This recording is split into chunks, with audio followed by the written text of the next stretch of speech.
welcome to Backboard Banter on the board with your host Matt Middleton and Kevin Rayner, where the banter's as ferocious as my feelings for the Toronto Raptors, man. Such hard feelings that we literally took a week off. Honestly, and I'm glad you started with a chuckle there because that's like as happy as we're gonna get when it comes to talking about the Raptors right now. Because that playing game was tough. It was a really rough way to end the season, and as Matt knows, it's this guy's fault over here. I'm the curse. I made it happen. Man, what a collapse to end the year. Dude, it's like you just don't mess with the basketball gods. No. Like I am a person who believes in this. You respect them, they respect you. But to text me the day before that we're gonna lose to them, and then in the third tell me that you were kind of asleep during the first half, and Yeah. now you're watching and they're just giving it away and watch them lose this game. Like, you do that to me, my friend. It You know hurts, I man. like you. Like you why? Why? Man, on the one hand, absolutely. Right? You feel it. But on the other hand, man, you look at that game, you look at the box score in hindsight, and you can't just be disappointed in the boys. The Bulls had no right to win that game at the end of the day. The Raptors did everything that they should have, except for hitting their free throws when it came down to it. Dude, like the free throws, if we had just hit them, it's not even a close game at the end there. And that 19-point lead is something more like 24, 25-point lead. It was the worst for me because, I like Siakam and I like Fred Van Vliet. It just kind of showed how mentally weak they are. Mm-hmm. And what I was the most shocked about was OG Anunoby, ice in his veins, I don't shoot to miss. He also shot poorly. So clearly this girl had a massive effect on the game. And like to not bring her to Miami, Dude, like you guys don't deserve to be in the playoffs. Don't. DeMar, like, it was so funny in the moment realizing me and Matt thinking to ourselves, why doesn't someone just scream back at this girl? Why doesn't somebody stop this girl from screaming?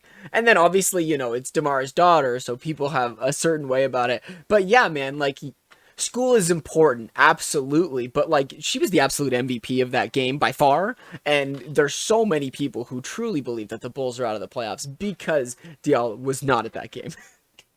Man, like it would have just been nice to see it happen to a different team, or if they Yeah. could have used theater. And like, why weren't our fans screaming like blood curdling screams when the Chicago Bulls were shooting? I have no idea, but it was just like it does sum up our season, like you mentioned. Like it's really about how we played, right? Like we show that we're the better team. We show that we have, the firepower to be a top NBA team, and just let it go because we don't have focus, we don't have discipline.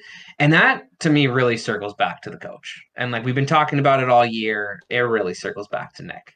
And if he can't get the boys together, I mean 10 turnovers in the second half of that game alone, like everything was collapsing. There wasn't cohesion. We really saw the disgruntled, disjointed unit that this team showed to us at the end of this year. And yeah, sure, they crawled their way back to 500 to end the season, but it hurts, man. The boys were tentative.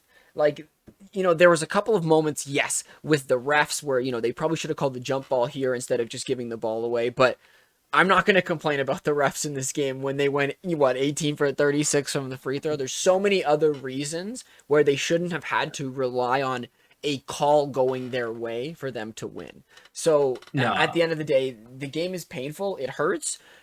But looking to the future, it may have been the best thing to happen to us. So while I'm upset that, the curse came out here, if in a year from now we're looking back on the team that we want to see with potentially the right decisions made, who knows, man? This could be, the icing in a really, really dark moment.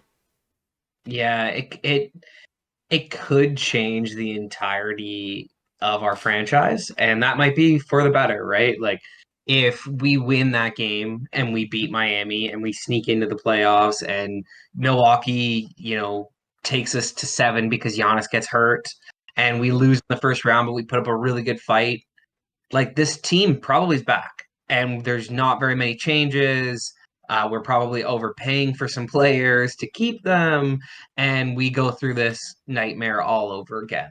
And so I think hopefully this underscored in Masai's brain and Bobby's brain that there needs to be massive shakeup around the organization. And whether that's, trading Siakam or letting Nick Nurse walk, like I don't know exactly what they're gonna do, but you know that you can feel something's coming for this franchise. Right? And there is a universe where the team comes back together and goes on to be great. It's not the universe that I, think that we're going to be living in though. And so this is where the speculation comes in. This is where the off-season conversation comes in. And we can start with Nurse, right? The fact that maybe he is already out the door, the rumors about the Rockets, to come out and say what he said to end the season when the season wasn't over yet was a little bit crazy. And whether there's a disconnect with the players and him, whether Nurse is upset that the front office has given him, the cards that he has. Because at the end of the day, Nurse is a system coach.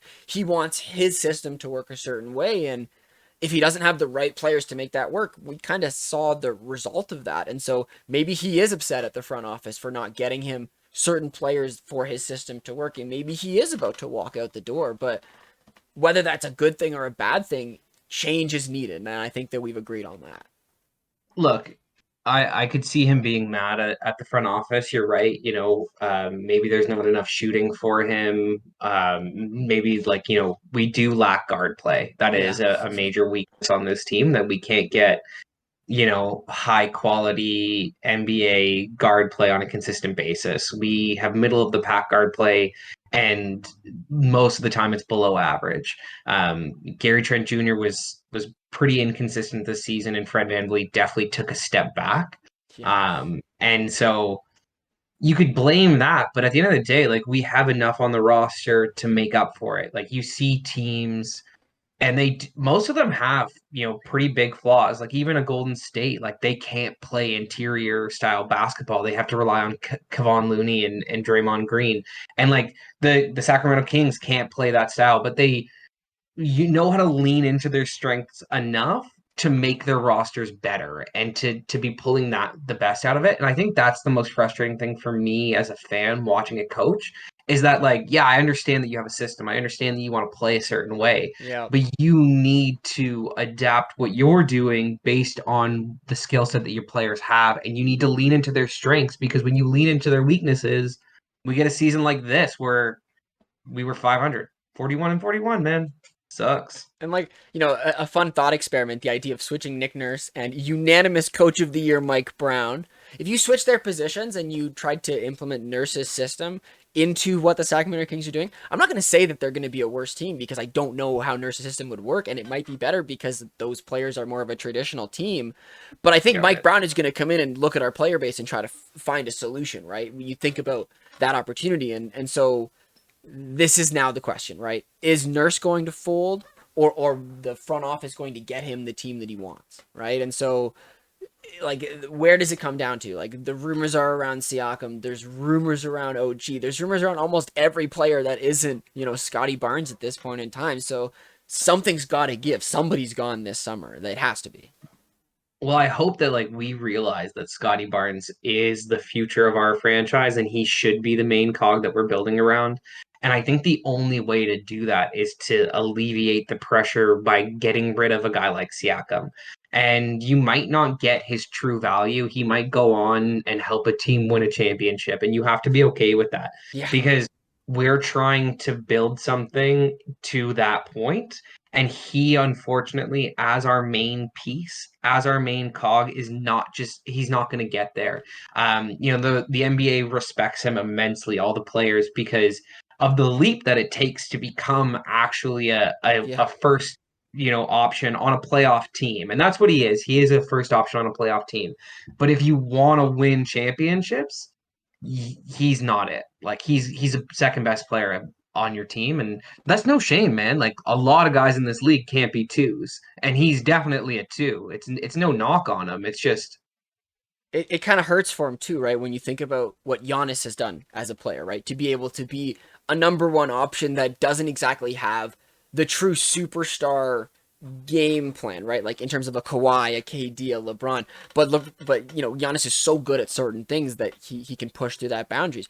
I'm not gonna say a team of Siakam and his perfect, unit around him couldn't win a championship in the right scenario, because I think any guy who is a top, 15, 20 player with the perfect team, right, could go all the way in a scenario, but we can't put our cards into that because there are 15 players on a roster and there's no way we're putting together a perfect team around one guy.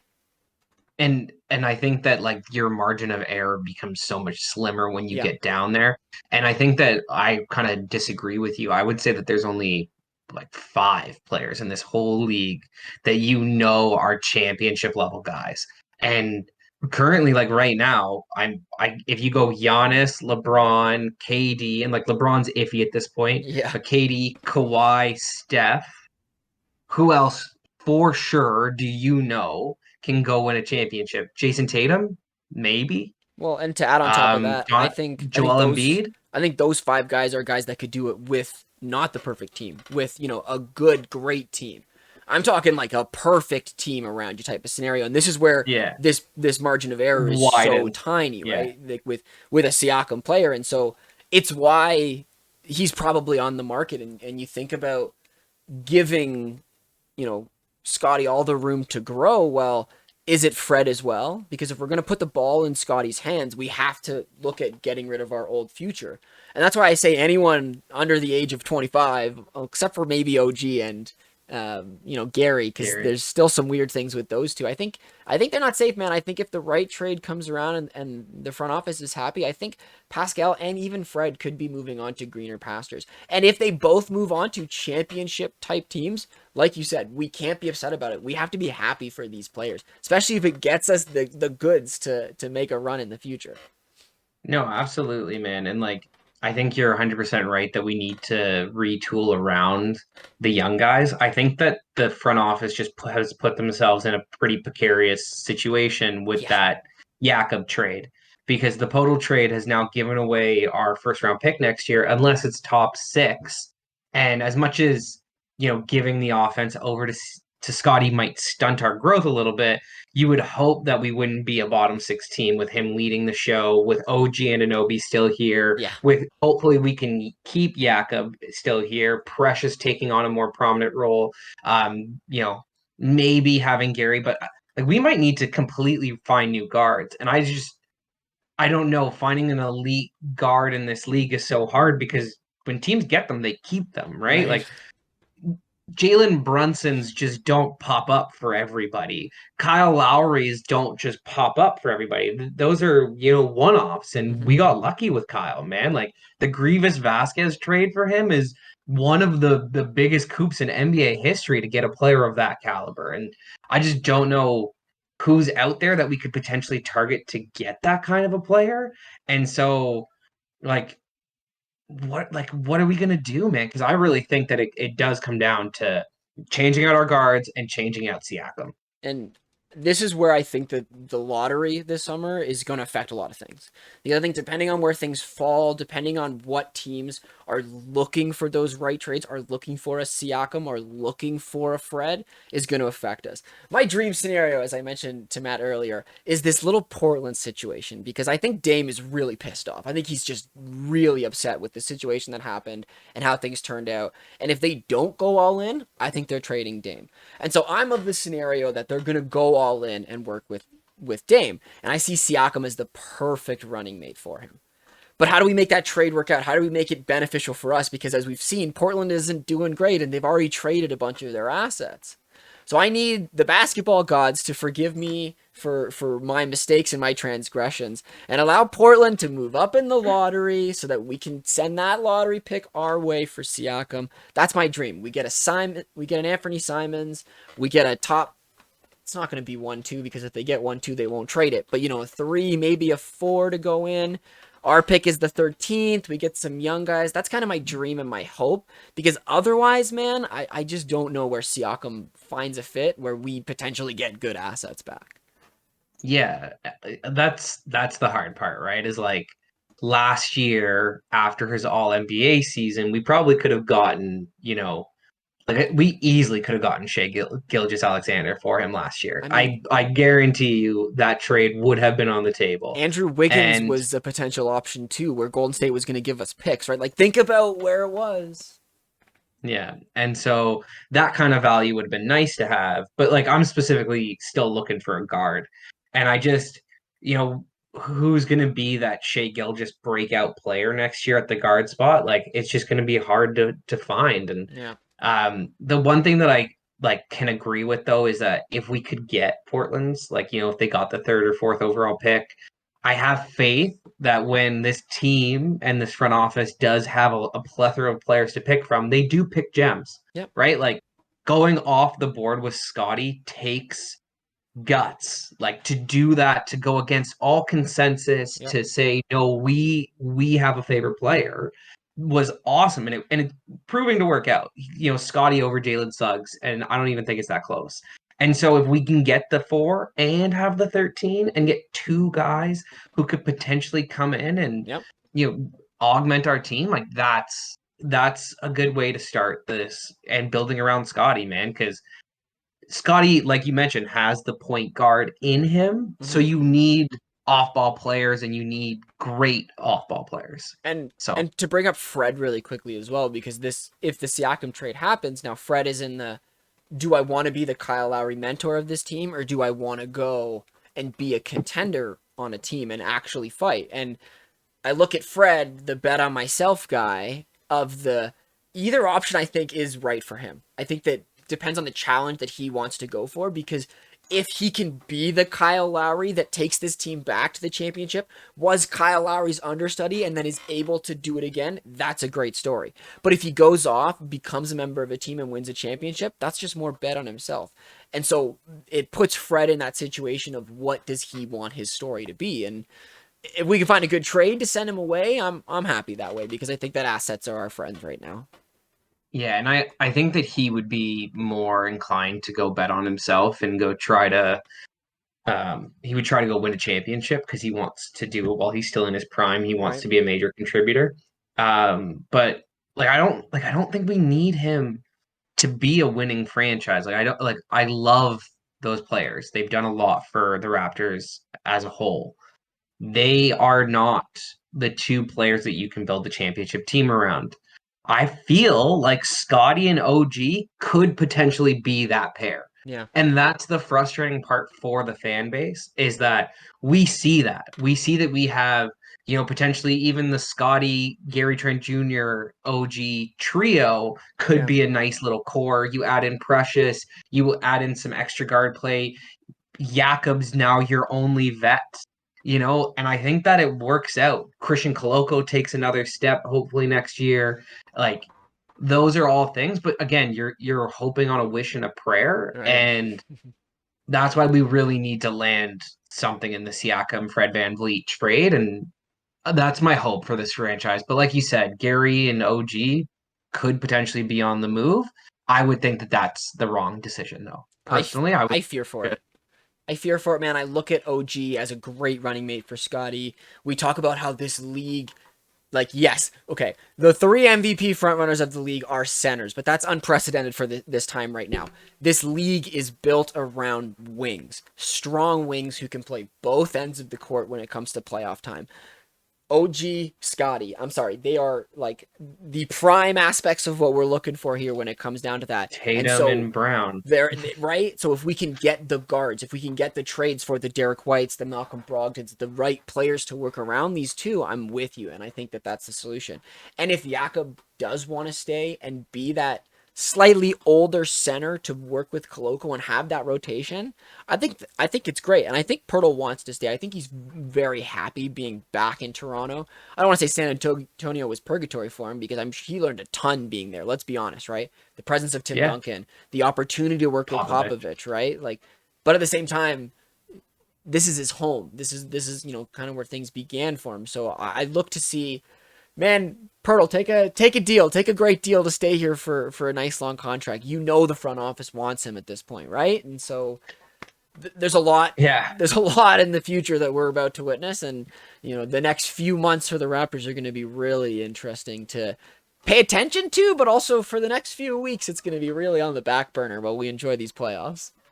yeah, we're definitely going to be transitioning, I think, to a more traditional team. I think Yeah. the 6-9 experiment has kind of fallen off, but doesn't mean that you don't need four, guys who are 6'8" and up. Like you still need two small forwards and two power forwards on a traditional roster. So like if you just have, Scotty, OG, Precious, and then maybe like a fourth guy, we can find that one Give me a for spotty minutes. Give me a Luke Kennard, a Mike Muscala, big 3-point Like shoot. yeah, like a So George Niang or something like that. Like you yeah. don't, yeah.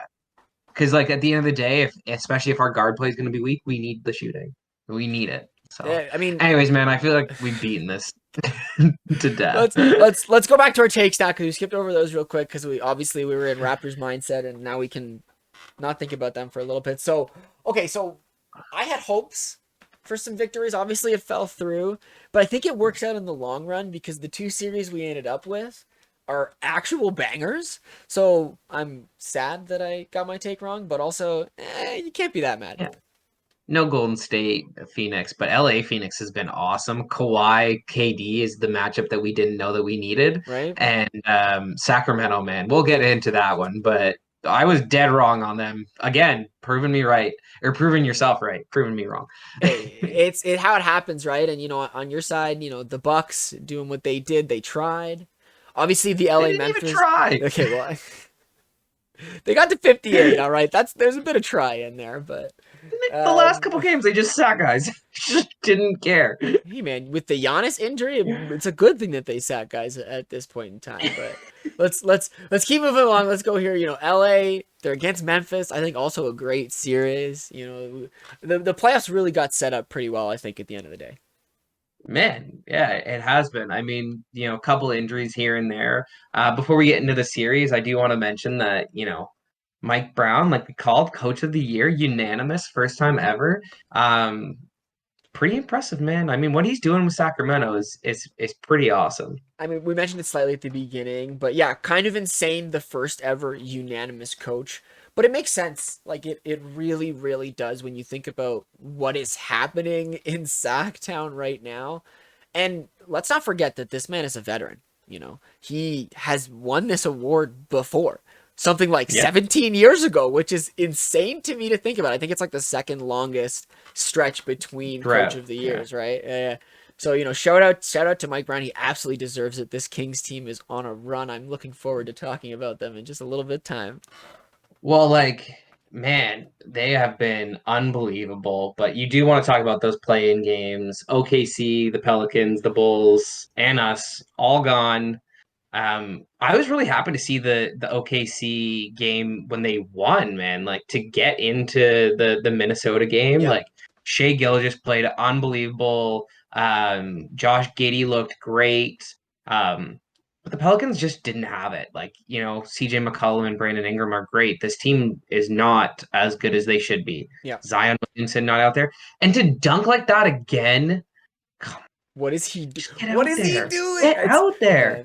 Play 15, 20 minutes, bro. You don't have to play the whole game. And it's Play great. 15 minutes. It's got to be the medical staff stopping him. It's got to be something else going on. There's always another story, but the fun I think is talking about OKC really briefly. The fact that we saw this bright little moment from this young team, and to see Josh Giddey do what he does makes me really happy as someone who knew that he was going to OKC. And when you make a weird call like that and it works out, it's happy days. And to think that they were like, maybe we don't need Shea, we can run with Giddey, and yet the way that they worked together and with the Lou Dort defensive train, like, man, it may be next year, but it may not be. It may be 2 years away. But this OKC team, they're gonna be around for a while, man. I think that postseason success is in their future, a couple years away.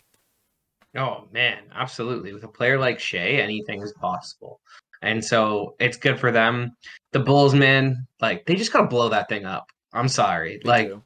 the fact that they beat us, like because of a little girl screaming, like good for them. But and like really bad for us. I mean, Not impressive. Not Levine went impressive at all. off, yes, but they didn't have enough against Miami. Miami was just the better team, which is kind of the situation that we expected for when it came to the East right now, right? And so no big surprise though. So they're gone, they're out. The play-in is over. Matt, I do have to say the reason I want to bring it up is because we're 2 years into the play-in now.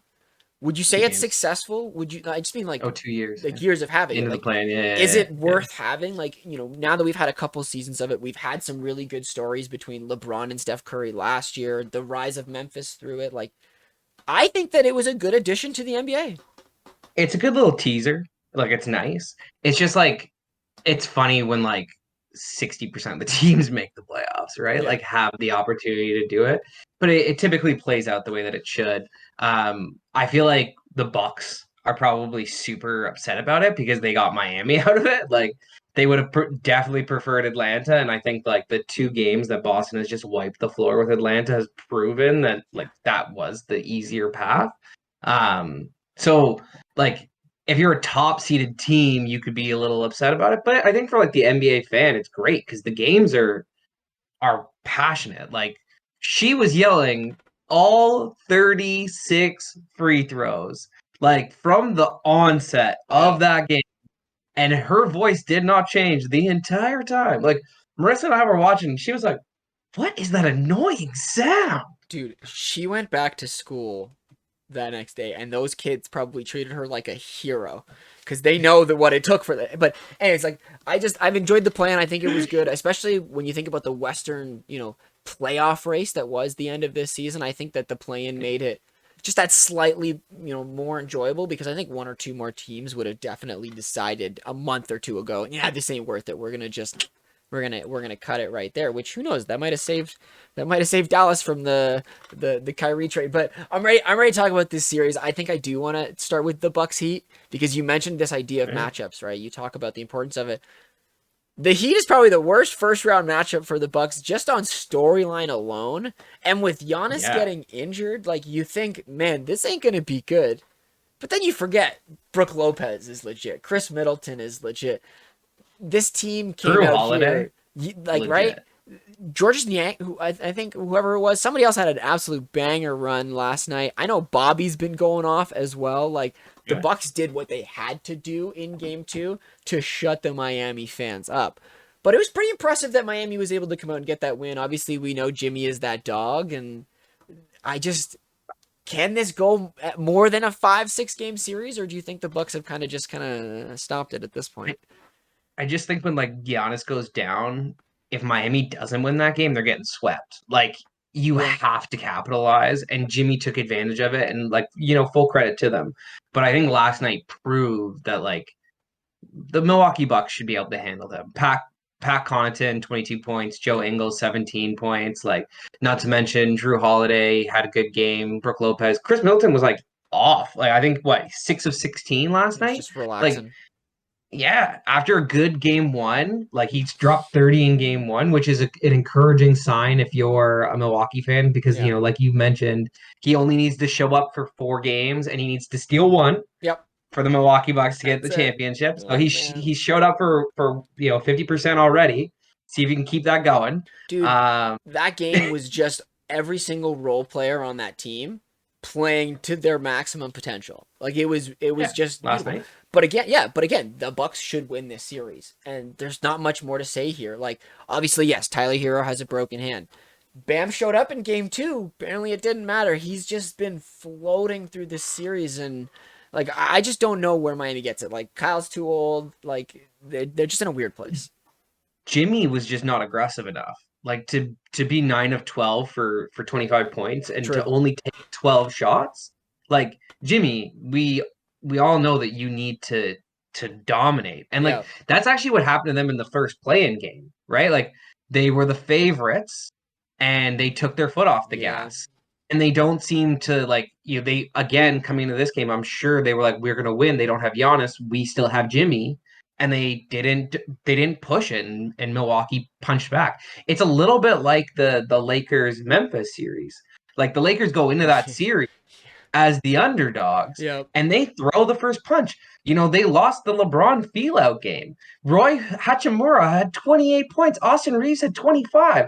Like, what are we doing here? You're going to let Austin Reeves and Rui Hachimura beat you guys? Right. Really? And And then and last yeah, night, oh man, embarrassing. embarrassing. They came out so flat to start that game, and they had no right to win it in the end. So I'm glad the Grizzlies pulled that victory out because, yeah, it looks like they took that game one victory, went home, and were popping cigars, being like, yeah, we've got Memphis. Jaws injured, no problem. And that Grizzlies team is more than Jaw. And as the media and social media people like to say, they're better without Ja Morant, actually. So interesting series for sure. During a 50-game sample size, for them to actually be putting up the numbers that they are with and without John Morant, like it's pretty impressive what that team is behind him, right? And Mm-hmm. they do allow him to be the high flyer, amazing player that he is. And it's one of the reasons that they're so good. I think that on a consistent basis, if the role players had to play like this out of their mind all the time, there would be a little bit more exploitation of that roster. Yeah. But like Aaron Brooks is a good player, Desmond Bane's a good player, Jaren Jackson Jr. is Defensive Player of the Year, whether it's truly deserving or not. And That's so like they've got the pieces, man. They've yeah. got it. That's the last connection to the Buck series. The fact that Brook Lopez probably got robbed of his Defensive Player of the Year, but I Plays with will the say, honest. that's the It's thing, the and issue. I will say, shout out to Jaren Jackson Jr., who, with Brandon Clark being injured and Xavier Tillman, I think is their other backup type of Yeah. situation, like he stepped up and had some big moments. And for a guy who is 24, I think right now, who came into the league 4 years ago and had the Defensive Player of the Year series, for him to have made that leap Mhm. already is really awesome. But also No, it's great. might be a bit of a media narrative as well when you think about the two other guys that could have been given. And the last thing I'll mention No. actually about Defensive Player of the Year, last season there were three guys who were in the vote for the top three. Um, Obviously the winner in Marcus Smart, Yeah. Rudy Gobert, and I forget who the third was, but Drew all Holiday. Drew Holiday. Either way, all three of those guys got 0 votes. The top three from last season got 0 top 3 votes in this year's DPOY. So really interesting to see how that conversation fluctuates. Yeah, I think like it just the media decides something and they make it so. Because at the end of the day, I think Jaron he fouls just a little bit too much for me. I know what you Just personally. And Xavier Tillman ate the Lakers alive last night, man. Like I don't know what happened, but he ate the Lakers alive. AD, mean. Yeah, I hope this is the last time, man, because you're gonna get bounced from the playoffs if you play like that again. dude, Like it's just not good. it was not good. Like they have to hope that the Lakers crowd is going to come in and support them and that they're ready and Memphis doesn't come out swinging because there's no other way to say that game 2 was an embarrassment for the Lakers. An embarrassment in a game that you Oh, should take advantage of because John Moran is not fully healthy yet. And that's why he's not even out there. well, that's what I'm saying. Like he's not out there because he's not healthy. He's going to come back in this series and he's going to be useful. He's going to be John Morant. But I still think the best part to come out of this series is the ridiculousness of Dylan Brooks, man. The comments last night, "Oh, I don't care about LeBron, he's old, man. I would have loved to I face don't him in respect his anybody until he drops 40. I would have loved to Bro, he face would him have in given his you Miami days." 60.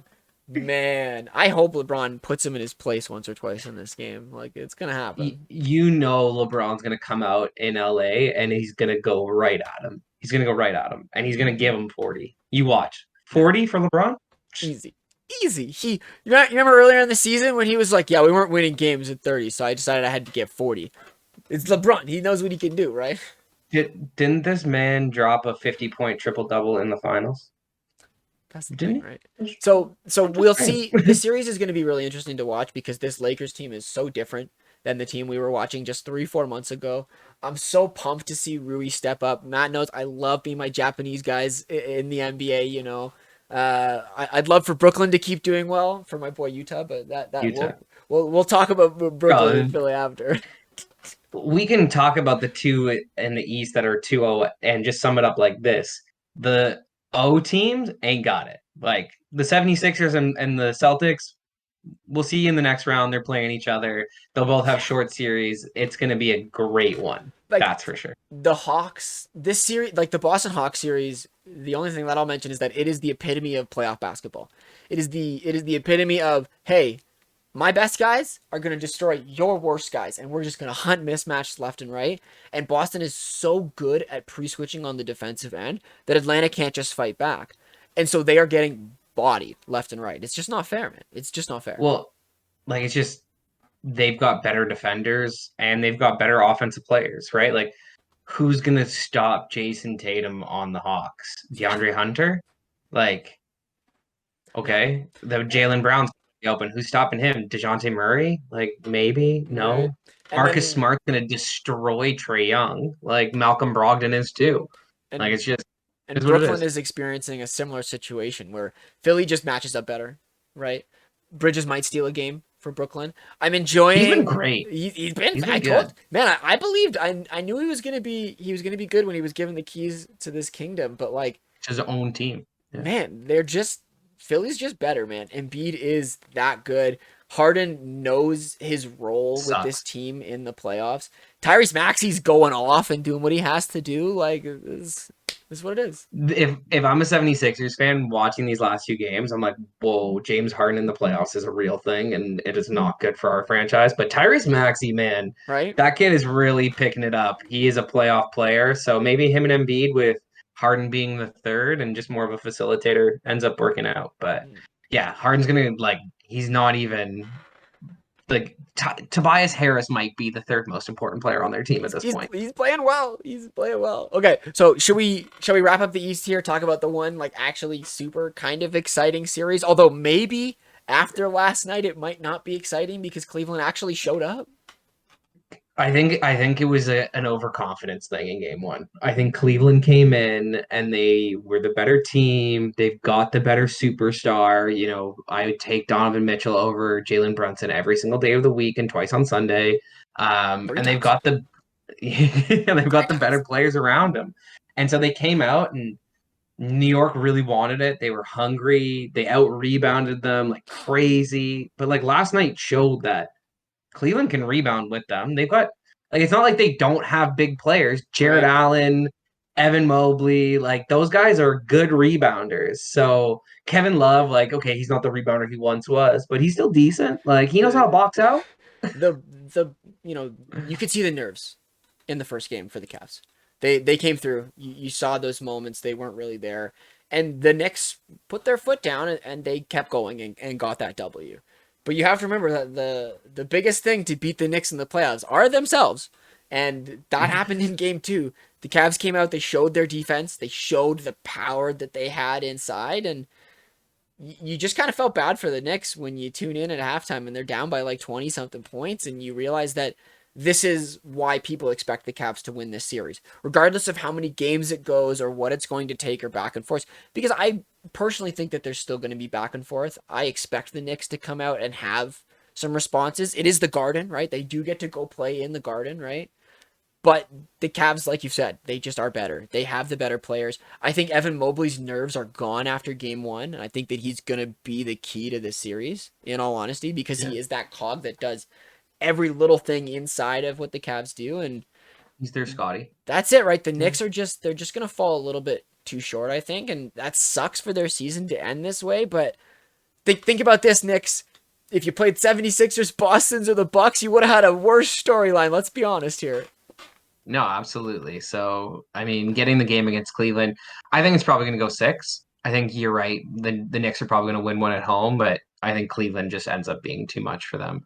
Just like, like Denver is too much for Minnesota. They just are. Like Nikola Jokic, Michael Porter Jr., Aaron Gordon, and my boy Murray friggin' showing up. Jamal, he was so good last night. He didn't have the season I wanted, but hey, Yeah. man, I'll take the playoffs. I'll It's take it. it's it's such an interesting series only because you know that Denver's going to win it.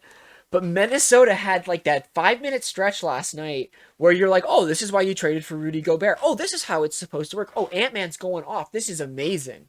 But it's not 5 minutes. sustainable. It's not sustainable for this team. And you have a better team. And man, the huddle with Malone just going into this team, and he's like, hey guys, they scored 40 points on 80%. You guys were trash. You need to play defense. You want to win this game? Play some defense and get out there. Like, so simple, but so straightforward. Like, Denver has it, man. There's not much more to say about this series. And I think that like it underscores the level of talent across the league that any team can win, and then when the other team gets overconfident and cocky, that's when they lose. Like it happened to the Raptors in the play-in game. It almost happened to Denver. They were up like 30 points at halftime. They were absolutely Insane. dummying them. And it's being proven everywhere. I guess we can talk about Sacramento Golden State, man, because they're the one team that I guess they're the underdogs though, and they've just been like, "Nah, man, we have home court for a reason. Let us show you guys how good we are." And the best part about it is 6 minutes left in both fourth quarters, tie game, and Sacramento just out executes them down the stretch. They're Dude. just the better team. It is Bro, that's I all. was I was basketball depressed after I play in game. Basketball depressed. And then I tuned in for game 1 of Sacramento versus Golden State. And it's just so beautiful to watch. The offensive flow of the ball is amazing. But man, it's crazy to watch the dynasty of Golden State get outplayed, get out hunted, get mismatched. Just there's little moments here and there where you see Curry do his 3-point shot and he just goes down and you're like, damn, that's usually when the comeback happens. And then you remember that on the other side is, clutch player of the year, De'Aaron Fox, who matches him with the 3. There's moments where I see Sabonis looking like the best player in this series because again, you talk about how the Kings don't have an inside game. When Sabonis goes inside, he can't be stopped because Kevon Looney fouls too much, and Draymond Green got suspended for stomping on his chest. So, this is such a wild series right now, and I want to keep believing, but it's scary because, again, it is Golden State, right? But Sacramento's just better. They literally are just better in all facets of the game. It's crazy. They're younger, they're faster, they're hungrier for the moment. And it's not like they've been shooting the lights out. They've been below actually what their season averages are Yep. on shooting. So like positive regression in that. And like Golden State's getting blown out. They don't have Draymond Green for game 3 tonight. I think that's going to be massive for them. Yeah. And if they go down 3-0, like unless Steph Curry goes nuclear tonight, like they're done. They're done. They've Like, never been down 2-0 in the history of their run. And, Steve Kerr hasn't lost to a Western Conference team in the playoffs. I guess Mike Brown and the Sacramento Kings, I guess not the worst.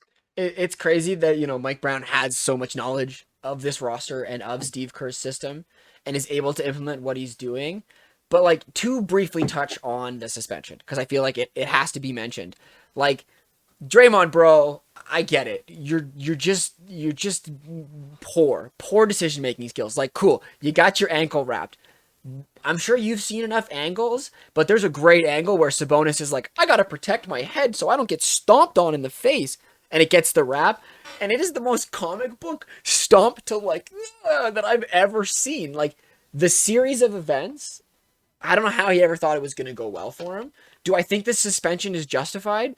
Yes, because it's Draymond Green and he has this, fact that this has happened multiple times in the past. If it was anyone else, or if even he just stepped and then stepped off of him, would have looked a lot better than this crazy flailing action He he did. double stomped him, man. He Yeah. stomped him and then took off of him. Yeah. And then to be upset about it at the end of the game, like you didn't just lie on him last game. Like That you was didn't yeah. just jump all over him last game. Dude, Like I was man, egregious I in don't that even first I game. don't care. Like I'm just Draymond deserved to be suspended and he got what was coming to him. They're gonna lose that game hopefully tonight and they're gonna be eliminated because it's just the way it works. Like Steph Curry has to go you off. can't do that. Steph Curry has to go off and prove that he's the greatest shooter of all time, even though he's at the age that he is. Because Wiggins isn't there in terms of his injuries yet. Clay is who he is at this point, and Jordan Poole is getting absolutely outplayed and out destroyed in every facet in this series. He's just getting picked apart on the defensive end. It's not fair in his mind. One of the worst defenders in the NBA. Like he just is getting bodied. Like and So they're not even playing him, man. They're playing Gary Payton more than they're playing him. So we'll see. This time next week, Game 5, if necessary, will have just happened, I believe, because they play. yeah, They're playing soon. So it's an interesting series. I can't wait to see what happens with it, man. I am also ecstatic, man. I can't believe the beam season is here. Last thing, I gotta shout out Good Malik Monk. times. You know, the Lakers could be loving Malik Monk and his shooting right now for sure. But we got one more series to talk about, my friend. Oh man, it's the best series. It's the series that we didn't know that we needed. It is Honestly, the Kawhi KD matchup that is just unbelievable with the like little sprinkle of the Russell Westbrook storyline, dude, who like 2 games through the series, he's playing like unreal, Russell Westbrook, man. And like old Russell Westbrook and new Russell Westbrook. So awful, but defensively amazing. And dude. then so good offensively. Like it if this if this uh was 2019, 2018, and he was oh, doing this to Kevin Durant, the internet would be losing its mind even more than what is already happening. But it's just such a fun series, man. Watching Booker go off to, save that game yesterday is super great to see because, everyone thinks that it's all Kevin Durant's team, but Booker's still a menace at the end of the day, and he thrives not he's having the to be the aggressor. number one, right? He thrives being the number two to Durant. And also, man, shout out to Chris Paul. The curse is broken. He beat Scott Foster in a game, dude. What a wild timeline we're living in. See him praying yesterday. Just stop giving them calls on me, man. Just please. But yeah, dude, uh, what a great series. Like I hope this goes to 7 for basketball fans in general, oh because yeah. Kawhi KD is the superstar matchup right now of the playoffs of the first round by far. It's unbelievably good, man, to watch these guys go at it. And if they had Paul George, I might take the Clippers. Like it's that crazy. Yeah. So, man, Kawhi also going off. Like, man, like just kind of chills out through the entire season. He's like, oh yeah, I won't even average like 20 points per game. Maybe I'll average 20 points per game when I play. Maybe I'll play more than 25 minutes here or there. Not playing back to backs. And then in the playoffs, he's just a friggin' machine, man. That's that's Kawhi. That's why we love Kawhi, because Yeah. that's the player that you get. Like you're like he is the cyborg for a reason. Like it's and just like wild to watch. So man, it's been the best basketball of the playoffs so far, I like hope our front bar none. office is watching these two teams because they're two teams. I don't like that I have to say this, but they're two teams that are built well, have good benches that are able to put their pieces in good rotations, and are coached really well.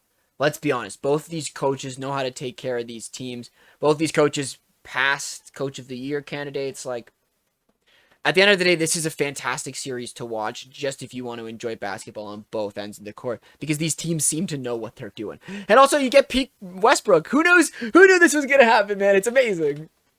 Yeah, man. The one thing that I will say though is watching TNT, I think, and they brought up the fact that the Clippers team would be better. Kenny brought up the fact that the Clippers team would be better than the Raptors team, and I almost threw something on the TV. He's talking about Norman Powell. Man, Excuse me, Norman Powell was on our 2019 roster. He just didn't play because we had better players. Like, and I get that he's grown since the 2019 season, but like, dude, Kenny, shut your mouth, we bro. will forever be the most disrespected, championship team of all time. Even though, as I've said to you in the past, I believe that the collection of players on that team is some of the best players. And for them to come together and win a championship, I think that you think about how out of the prime you had of Gasol, of Ibaka, of Ibaka was Kyle, right? sliding. You and Yeah. and Danny Green, for example. You think about how far from Yeah. their prime they was. It took the right collection of players to come together to be a championship team right there. And I will always So stand by the fact that I think that if you took that team in its prime, they almost beat any other championship I was team. about to say that. Yeah. Every prime team, you put every Absolutely. player in their prime on a championship roster, you let them go at it. I like the Raptors' chances of getting out of that tournament. Easily a top I 3 really all do. time. Easily. Yeah.